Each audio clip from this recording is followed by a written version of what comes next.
Bismillahirrahmanirrahim. Next subtopic is characteristics or properties of the muscle. Yani what are the properties that is specific in the muscle tissue and not found or very weakly present in the other type of tissues. तो वो कौन से characteristics है और muscles के वो कौन से प्रॉपर्टीज़ है जो ज़्यादातर आप यूनिक कंसिडर कर सकते हैं इनके अंदर, तो वो हम यहाँ पे डिस्कस करेंगे। अगर दूसरे टिश्यूज़ में ये प्रॉपर्टीज़ पहले तो होते नहीं है, अगर है भी तो वीक फॉर्म में होते हैं, ज़्यादा डेवलप नहीं होते, जिस तरह मसल स्पेशलाइज्ड है इसके लिए। तो first, excitability. One of the property of the muscle is excitability. ठीक है, they can excite, they can respond, इसको इरिटेबिलिटी भी आप कह सकते हैं। ठीक है, इरिटेबिलिटी, सेंसिटिविटी, कि it can sensitise, it can stimulate through neuron, आसानी से चेंज टू द एनवायरनमेंट और ECF, इसके इर्द गिर्द फ्लूइड में कोई भी चेंज अगर होगा तो ये पॉसिबिलिटी है कि they will respond. So excitability, the ability to respond specifically. ठीक है, या the ability to receive and respond to a stimulus, इसको एक्साइटेबिलिटी कहते हैं। In skeletal muscle the stimulus is, अब स्टिमुलस यानी मुख्तलिफ किस्म के होते हैं, लेकिन मैंने उसको हटा दिया, बहुत ज़्यादा डिटेल, ये अलहदा एक्साइटेबिलिटी कंट्रैक्टिलिटी अलहदा एक चैप्टर है इसमें, लेकिन हम इसको ब्रीफली डिस्कस कर रहे हैं यहाँ पे। एक्साइटेबिलिटी किसे कहते हैं कि it can excite by a stimulus or it can respond to a stimulus when a special type of stimulus is available. It can detect that stimulus and can respond to that stimulus. Clear? तो excitability muscles की एक property है कि ये stimulus को receive कर सकते हैं और रिस्पॉन्ड कर सकते हैं उस स्टिमुलस को। इन स्केलेटल मसल आमतौर पे एक्साइटेबिलिटी के कोई स्टिमुलस अगर इसको मिल जाए वो न्यूरोट्रांसमीटर के फॉर्म में, तो it can excite, it can stimulate. Is it clear? तो अब स्टिमुलस, स्केलेटल मसल के लिए स्टिमुलस न्यूरोट्रांसमीटर होता है, केमिकल सिग्नल होता है जो रिलीज किया जाता है न्यूरॉन, मोटर न्यूरॉन, जो उसके साथ न्यूरोमस्कुलर जंक्शन या साइनेप्स बना चुका होता है। स्मूथ मसल में स्टिमुलस जो है वो न्यूरोट्रांसमीटर भी हो सकता है, हार्मोन भी हो सकता है, स्ट्रेच यानी स्ट्रेचिंग भी हो सकता है, स्मूथ मसल की स्ट्रेचिंग भी हो सकती है कि स्ट्रेच एक खास लिमिट तक जब वो स्ट्रेच हो जाए तो it can excite, it can stimulate. या change in the pH in the ECF या फ्लूइड, उसमें हो सकता है, अगर pH में चेंज आ गया इधर उधर यानी ब्लड वगैरह में, तो इट कैन रिस्पॉन्ड। ब्लड की pH में अगर चेंज आया तो ब्लड वेसल्स की smooth muscle it can respond, या कोई और स्मूथ मसल। तो स्मूथ मसल्स के लिए जो स्टिमुलस है वो न्यूरोट्रांसमीटर हो सकता है, हार्मोन हो सकता है, स्ट्रेचिंग हो सकती है कि थोड़ा बहुत स्ट्रेच हो जाता है किसी खास लिमिट तक, तो इट कैन स्टिमुलेट कंट्रैक्शन। ठीक है, डेल pH यानी चेंज इन द pH एक स्टिमुलस हो सकता है, जिस तरह ब्लड वेसल्स के दीवारों में जो स्मूथ मसल्स है वो मैंने आपको बताया कि ब्लड के pH ऊंच नीच आके इसके pH चेंज हो सकती है, और pH चेंज होके they can cause the contraction of the smooth muscle of the blood vessels, या change in the partial pressure of the carbon dioxide, या change in the partial pressure of oxygen, इससे भी यानी partial pressure of oxygen change होने से या partial pressure of carbon dioxide body की fluids में यानी ब्लड वगैरह में चेंज होने से smooth muscles of the body यानी smooth muscles of the blood vessel या respiratory system can respond the symbol change. ये तो मैंने बता दिया। In cardiac muscle the stimulus could be a neurotransmitter. In cardiac muscle में स्टिमुलस न्यूरोट्रांसमीटर यानी stimulation contraction के लिए स्केलेटल मसल में न्यूरोट्रांसमीटर वाहिद स्टिमुलस होता है। स्मूथ मसल में न्यूरोट्रांसमीटर भी हो सकता है, हार्मोन भी हो सकता है, स्ट्रेच भी हो सकता है, change in pH, change in partial pressure of carbon dioxide and oxygen, या द कार्डियक मसल में the stimulus could B neurotransmitter या हार्मोन और स्ट्रेच। इसमें ये तीन हो सकते हैं, न्यूरोट्रांसमीटर, हार्मोन या स्ट्रेच। ये स्टिमुलस हो सकता है for contraction of the cardiac muscle या causing changes or stimulation of the cardiac muscle contraction. The response is the generation of an electrical impulse that travels along the plasma membrane of the muscle. Response क्या होता है वो तो हमने already पढ़ा है synapse में, मैंने आपको न्यूरोमस्कुलर जंक्शन में पढ़ाया था कि न्यूरोट्रांसमीटर रिलीज हो जाता है तो मसल्स के मेम्ब्रेन पे जो यानी एंड प्लेट पोटेंशियल है वो इस्टेब्लिश हो जाता है। सिंपल, यानी एक्साइटेटरी पोसाइनेप्टिक पोटेंशियल हो सकते हैं, इनहिबिटरी पोसाइनेप्टिक पोटेंशियल हो सकते हैं। तो ये रिस्पॉन्स देता है in the form of generation of an electric impulse. Electric impulse generate हो जाते हैं मेम्ब्रेन में और वो रन करता है, स्प्रेड होता है plasma membrane of the muscle cell पे। यानी अगर एक्साइटेटरी हम कंसिडर करें तो it will spread along the length of the muscle cell. So excitability is one of the property of muscle.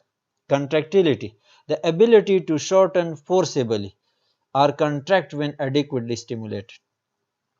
ठीक है, यानी the ability to shorten forcibly यानी खास फोर्स के साथ, टेंशन के साथ, फोर्स अप्लाई करने के साथ साथ शॉर्ट होना, ये एबिलिटी मसल की, इसको हम कंट्रैक्टिलिटी कहते हैं। यानी साइज में रिड्यूस होना, इसको हम reversible reduction in the size, इसको कंट्रैक्शन कहते हैं मसल में।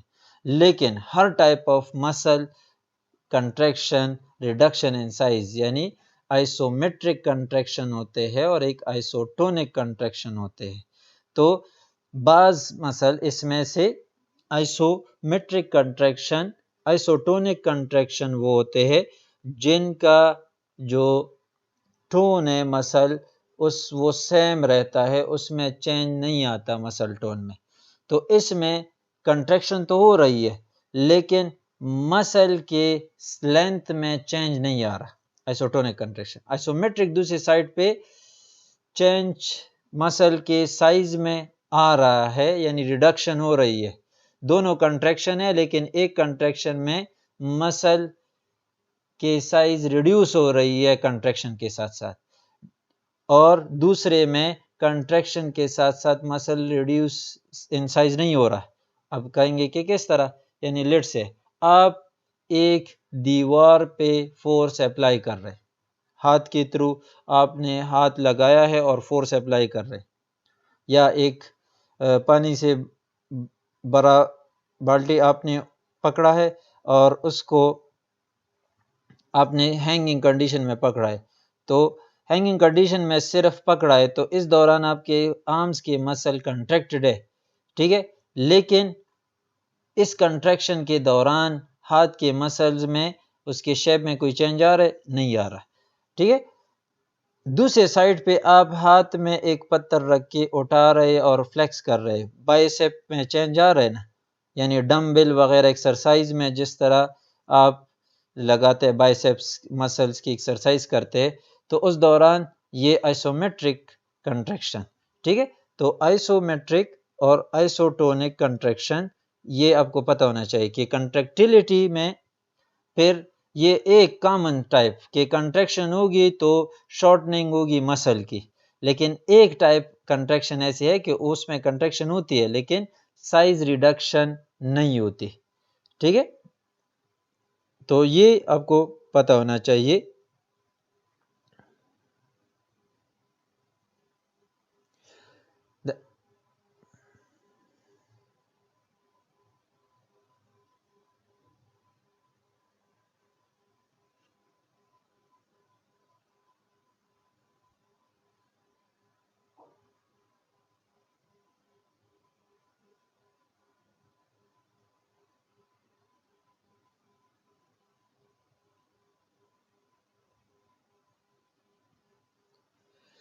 ठीक है, तो ये देखिए कंट्रैक्टिलिटी में कंट्रैक्शन की एबिलिटी आती है, the ability to shorten forcibly और contract when adequately stimulated, clear. तो इसमें मैंने आपको बताया कि आमतौर पे तो कंट्रैक्शन समझ में आते हैं कि the reversible reduction in the size of the muscle, इसको क्या कहते हैं, कंट्रैक्शन कहते हैं या कंट्रैक्टिलिटी की एबिलिटी कहते हैं। अब मैंने बताया कि हर कंट्रैक्शन ऑफ मसल में रिडक्शन इन साइज ज़रूरी नहीं है कि इन्वॉल्व हो। तो उसमें मैंने दो टाइप बताए, आइसोमेट्रिक, आइसोटोनिक। ठीक है, आइसोमेट्रिक ये करेक्शन करे, शायद मैंने इससे पहले उल्टा बताया। आइसोमेट्रिक कंट्रैक्शन वो होते हैं जिसमें muscle length remain the same, muscle length same रहता है। ठीक है, इसको आइसोमेट्रिक कहते हैं, यानी पोस्चरल। आप खड़े हैं तो आपके मसल्स के लेंथ में कोई चेंज नहीं आता, थाइज वगैरह के मसल में। इंसान खड़ा है फिर भी इसमें इस दौरान मसल्स, ट्रंक के, लेग्स के, ये मसल्स इन्वॉल्व है। एंटी ग्रेविटी मसल जिसका आप कहते हैं। ठीक है, यानी आपके लेग्स के मसल्स, नेक के मसल जो पोस्चर मेंटेन रखते हैं, ये सारे ये आइसोमेट्रिक कंट्रैक्शन है। ठीक है, आइसोटोनिक इसके अपोजिट है, जिसमें साइज रिड्यूस होता है लेकिन कंट्रैक्शन के दौरान साइज रिड्यूस होता है। क्लियर हुआ? तो इसको हम आइसोटोनिक कंट्रैक्शन के, फिर आगे हम इसको पढ़ेंगे स्केलेटल मसल्स के टाइप में। लेकिन यहाँ पे आपको पता है आइसोमेट्रिक में लेंथ रिमेन सेम, आइसोटोनिक में लेंथ रिमेन डिफरेंट। ठीक है, तो ये आपको क्लियर होना चाहिए कि एक किस्म की कंट्रैक्शन में लेंथ साइज में चेंज आता है और दूसरे किस्म के कंट्रैक्शन में साइज में चेंज नहीं आता। आइसोटोनिक में लेंथ में चेंज आता है, आइसोमेट्रिक में लेंथ में चेंज नहीं आता।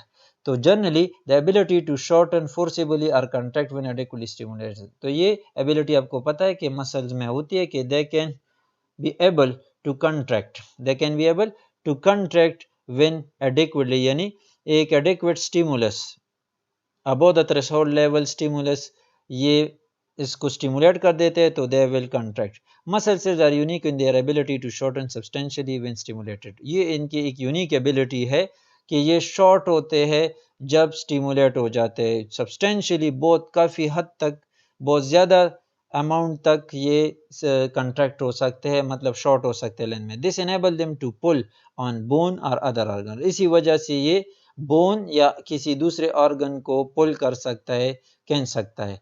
ठीक है, टू काज मूवमेंट, मूवमेंट काज करने के लिए ये एबिलिटी इसकी इंपॉर्टेंट है, यानी मूवमेंट ये काज करता है इस एबिलिटी की वजह। This is the defining property of muscle tissue, और ये वो डिफाइनिंग प्रॉपर्टी है जो आप कह सकते हैं कि मसल में वाहिद पाई जाती है, मसल टिश्यूज में।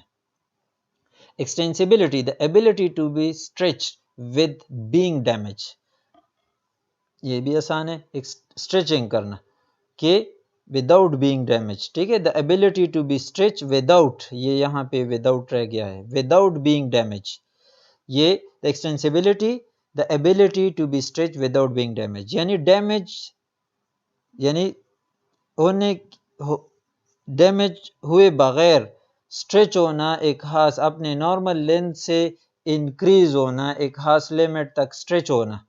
ठीक है, इलोंगेट होना, इसको हम एक्सटेंसिबिलिटी कहते हैं। In order to contract a muscle must also be extensible, able to stretch again between the contraction. ठीक है, यानी स्ट्रेचिंग जरूरी है, मसल के कंट्रैक्शन के लिए स्ट्रेचिंग जरूरी है। अगर एक्सटेंसिबिलिटी नहीं है तो कंट्रैक्शन पॉसिबल नहीं है। तो एक्सटेंसिबिलिटी जरूरी है दो कंट्रैक्शन के दरमियान, यानी मसल्स स्ट्रेच हो सकते हैं बिटवीन टू कंट्रैक्शंस पीरियड्स। तो एक्सटेंसिबिलिटी किसे कहते हैं? The ability to be stretch with being damage, यानी खींचने को कि एक खास लिमिट तक यू कैन स्ट्रेच, जिस तरह रबर की एक खास लिमिट तक ये अपने नॉर्मल साइज से इंक्रीज हो सकते हैं, फिर वापस मेंटेन रख सकते हैं। तो इसको हम एक्सटेंसिबिलिटी कहते हैं, stretching, the ability to be stretch with being damage, without being damage.